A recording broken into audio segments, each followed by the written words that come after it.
पति देव, मेरा मायका आपका ससुराल है, कोई 5 स्टार होटल नहीं। अरे यार, ये क्या बूंदी का रायता बना दिया। तुम्हें पता है ना कि ये मुझे बिल्कुल पसंद नहीं है। कम से कम वेजिटेबल रायता ही बना देती। क्या तुम्हें मेरी पसंद पता नहीं है? अब जो भी है बन चुका है, अभी खा लो। माँ ने कितनी प्यार से बनाया है। शाम का खाना मैं देख लूंगी। शाम का क्या देख लूंगी? हो गई या भगवत, थोड़ी देर में ही निकलेंगे यहाँ से। इसीलिए मैं तुम्हारे साथ आना पसंद नहीं करता। पर नहीं, तुम्हें तो मायके आने की लगी रहती है। पता नहीं, तुम औरतें मायके के नाम पर तो पति भी नहीं दिखता तुम्हें। पर हम तो रात को जाने वाले थे ना। कह दिया ना, बस कह दिया। संचित बड़बड़ाते हुए खाना खाने लगा, पर उसने बूंदी का रायता थाली में से निकाल कर अलग कर दिया। ये देखकर नित्या को बिल्कुल भी अच्छा नहीं लगा। कितने प्यार से माँ ने बीमार होने के बावजूद भी संचित और मेरे लिए खाना बनाया, पर उसे तो बिल्कुल कदर ही नहीं। मन ही मन नित्या सोचने लगी कि पता नहीं माँ को भी क्या है, कम से कम मेरे आने का इंतजार ही कर लेती तो मैं ही आकर खाना बना देती। पर उसकी भी क्या गलती। घर से निकलते समय फोन किया था कि मम्मी हम सब आ रहे हैं, जैसे यहाँ सब कुछ तैयार ही मिलेगा। मम्मी भी यह सोचकर तैयारी कर देती है कि कम से कम कुछ देर बैठकर बेटी से बात कर लेगी, इसीलिए पहले ही काम कर देती है। और पापा इतनी दूर मिठाइयाँ लेने गए हैं, पर ये इंसान तो कुछ समझता ही नहीं। इतने में माँ गरम गरम फुलके लेकर बाहर आई और मनोहर करते हुए संचित के थाली में परोसने लगी। जितनी देर भी माँ संचित के पास खड़ी होती, उतनी देर नित्या की सांस ऊपर नीचे होती रहती कि कहीं ये शख्स उसकी माँ को कुछ कह ना दे। जब दोबारा माँ फुलके लेकर आई तो माँ ने पूछा, बेटा खाना अच्छा तो लगा ना? हाँ माँ जी, खाना तो ठीक है, पर सब्जी में थोड़े मसाले कम हैं और साथ में ही कुछ मिठाइयाँ होते तो ज्यादा अच्छा लगता। पता है, जब मेरे जीजा जी अपने ससुराल आते हैं तो हम आगे से आगे सारी मिठाइयाँ तैयार रखते हैं। संचित बड़ी बेशर्मी से कहा। ये सुनकर माँ के चेहरे की मुस्कुराहट ही गायब हो गई, पर उन्होंने बात को संभालते हुए कहा, हाँ नित्या के पापा गए तो है मिठाई लेने, पर पता नहीं क्यों इतनी देर लग रही है। तभी बाहर स्कूटर रुकने की आवाज आई तो माँ फटाफट दरवाजे के पास गई तो देखा नित्या के पापा मिठाई लेकर आ गए थे। आते ही बोले, आज तो बहुत ज्यादा भीड़ थी, कहीं तुमने खाना तो नहीं खिला दिया? नहीं नहीं, अभी बस खाना खाने बैठे ही हैं, तो जल्दी से मिठाई भी परोस दो। बस पापा का कहना था कि माँ ने फटाफट रसोई में दौड़ी और एक प्लेट में मिठाई सजा लाई। माँ को इस तरह भाग भाग कर काम करते देखकर नित्या को बिल्कुल भी अच्छा नहीं लग रहा था, पर करती भी क्या, संचित ने जबरदस्ती अपने साथ ही बैठा लिया था।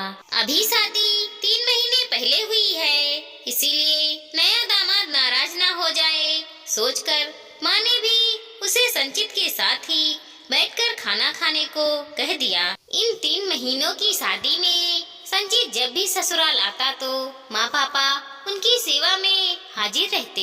भैया भाभी तो अपने काम के सिलसिले में दूर शहर रहते थे। मम्मी पापा का वहाँ मन ही नहीं लगता तो वो यहाँ ही रहते। पर संचित में इतनी अकल ही नहीं कि क्यों बुजुर्गों को परेशान करना। अरे उनके घर में सब कुछ आगे से आगे तैयार रहता होगा, आखिर पूरा परिवार एक साथ रहता है। दोनों बहुएं सेवा में हाजिर रहती हैं, पर यहाँ वैसा उम्मीद करना ये गलत है। नित्या कुछ कहना भी चाहती तो मम्मी पापा मना कर देते। खैर खाना होने के बाद अभी थोड़ी देर बैठे ही थे कि संचित ने जाने की जिद पकड़ ली। पापा मनोहर करने लगे, बेटा कुछ देर तो रुक जाओ, आज तो वैसे भी तुम्हारा संडे है। पर काम का बहाना कर संचित ने वहाँ से विदाई ले ली।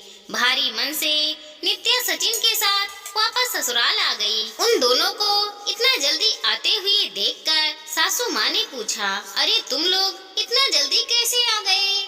तुम तो रात को आने वाले थे ना। अरे मम्मी, इसकी मम्मी पापा को दामाद की भगवत करना तो आता ही नहीं। वही सब्जी रोटी बनाकर पकड़ा देते हैं। यह तो मुझे यहाँ पर ही मिल जाता है, तो मैं वहाँ क्यों जाऊँ? मेरा तो बिल्कुल मन ही नहीं लगता है वहाँ पर।